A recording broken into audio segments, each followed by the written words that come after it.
हमें किसी चीज़ का पता नहीं होता, हमें तमाम चीज़ों की इन्फॉर्मेशन होती है और हम उन्हीं सजेशन को एक्सेप्ट करते हैं जो हमारे बिलीफ के साथ मैच करती हैं। बिलीफ के खिलाफ हम कोई भी सजेशन ड्यूरिंग थेरेपी या हिप्नोसिस की स्टेट में एक्सेप्ट नहीं करते। सही। ठीक है। अच्छा, जी। अच्छा, तो जैसे आपने बोला कुछ मिसकंसेप्शंस हैं या कुछ ऐसी ओपिनियंस हैं, लोगों के बिलीफ्स हैं जो मिथ्स हैं। तो ऐसे बहुत सारे मिथ्स हैं। तो अच्छा हुआ आपने इस बारे में जो है ना आगाही दी। अच्छा, कुछ लोग कहते हैं कि ये जी जादू है और ये ऐसे है। इस पे भी ये भी लोगों के सवाल हैं मासिस के, इस पे कुछ रोशनी डालें प्लीज। अच्छा, बेसिकली कोई ये जादू नहीं है और हिप्नोसिस की स्टेट में हम अक्सर जाते रहते हैं जब हम नींद की स्टेट में होते हैं। ये प्रॉपर वे के अंदर एक साइंटिफिक अप्रोच है। अभी क्योंकि अभी तो इस चीज़ का स्कोप आया है कि अभी साइकोलॉजिकल थेरेपी, सीबीटी, बाकी थेरेप्यूटिक अप्रोच यूज़ की जाती हैं। थोड़ा टाइम पहले अगर हम जाते हैं जब ये साइकोलॉजी इमर्ज नहीं हुई थी तो तमाम साइकोलॉजिकल डिसऑर्डर या इस तरह के इश्यूज़ को सॉल्व करने के लिए हिप्नोसिस को ही यूज़ किया जाता था। अच्छा, हिप्नोसिस अभी से यूज़ नहीं हो रहा, पुराने वक़्तों में भी ये यूज़ होता था। आपने अक्सर मूवीज़ में देखा होगा कि मूवीज़ में दिखाते हैं कोई जो हीरो होता है वो उसको कोई इश्यू होता है तो उसको किसी गार में ले जाते हैं, वहाँ पे उसके किसी टाइप के जादू, मंत्र-शंतर इस तरह की चीज़ें दिखाते हैं। तो बेसिकली वो भी उनको हिप्नोसिस की स्टेट में लेके जाते हैं क्योंकि उस टाइम पे पर्सन जल्दी उस सजेशन को एक्सेप्ट कर लेता है।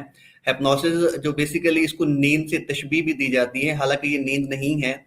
कुछ लोगों ने इसका नाम भी चेंज करने की कोशिश की थी, लेकिन बाकी जो इनके नाम चेंज करने की कोशिश की गई, वो नाम इतना ज़्यादा फ़ेमिलियर नहीं हो सके, मशहूर नहीं हो सके, फिर इसको हिप्नोसिस में ही रहने दिया गया। ये कोई ऐसा जादू नहीं है। हमारे कुछ स्कॉलर ने इसको हराम भी करार दिया है थोड़े टाइम पहले। पाकिस्तान के अंदर भी काफ़ी सारे स्कॉलर्स हैं, लेकिन इसमें कोई हराम वाली चीज़ नहीं है। हम कोई भी चीज़ जब यूज़ करते हैं तो उसके पॉजिटिव और नेगेटिव साइड इफ़ेक्ट ज़रूर होते हैं।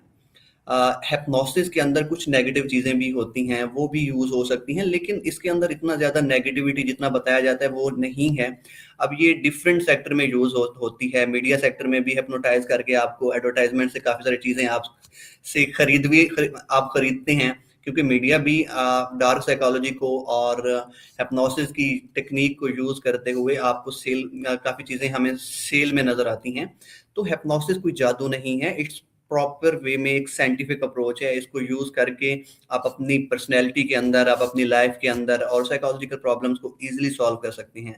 अगर सिंपल वे के अंदर अगर हमें हमारा नॉर्मल कोई फ़ियर है, फॉर एग्जांपल अगर हमारा कोई खौफ है, अगर वो नॉर्मल थेरेपी सेशन से ठीक नहीं हो रहा, हमने 20-25 सेशन, लेकिन मेरे पास ऐसे काफ़ी क्लाइंट आ चुके हैं, लेकिन हिप्नोसिस की स्टेट में जब हम उनके ये फ़ियर को ख़त्म करते हैं विद इन सिंगल सेशन, वो क्लाइंट रिकवर हो जाता है, उसको बाकी किसी सेशन की ज़रूरत ही नहीं पड़ती।